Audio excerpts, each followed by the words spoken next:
Xinjiang has been transformed into a land of life.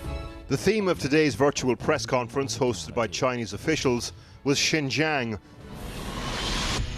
It's a wonderful land. It's part of a counter-offensive against what's described as anti-China disinformation, or in other words, images like these, purporting to show Uighur men being transported to detention camps in the northwest of the country. Last night, as expected, China banned 5 MPs and a number of academics and lawyers from travelling to the country, people who had been leading the charge, highlighting reported human rights abuses in Xinjiang. Those targeted include Conservative MPs like Iain Duncan Smith, Nusrat Ghani, Tom Tugendhat, Tim Loughton, and peers like Baroness Helena Kennedy. These things are very much they're symbolic, and for the Chinese they're symbolic too. I'm not, shaken, or nor am I going to be stopped from carrying on doing the work that I do. It's been a long week in geopolitics. On Monday, the UK, US and EU announced sanctions on a number of Chinese officials and agencies accused of organising alleged human rights abuse on an industrial scale against the Uighur people. In turn, China blacklisted 10 EU politicians and academics. Then today, the same with the British.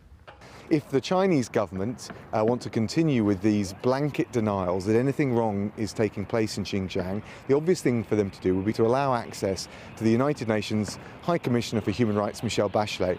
As long as they continue to resist and refuse to do so, the international pressure will only continue to grow. At today's press conference, Chinese officials remained bullish. The Chinese people shall not be bullied. We do not stir up trouble. But if others do, we are not afraid. He went on to say that a UN visit to Xinjiang was on the cards, but which Xinjiang would they see? We spoke to the UN Human Rights High Commissioner's office this afternoon.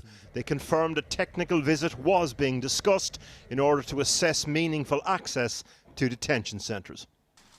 Aside from the detail, the broader significance of this week is that the West is singing from the same diplomatic hymn sheet again, with Joe Biden's new administration, at least in part, conducting.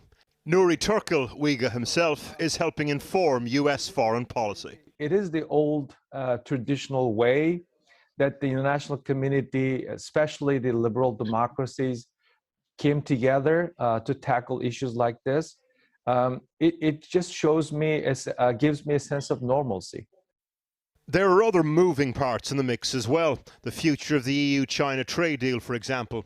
But for Western governments at least, this week will represent movement in the right direction.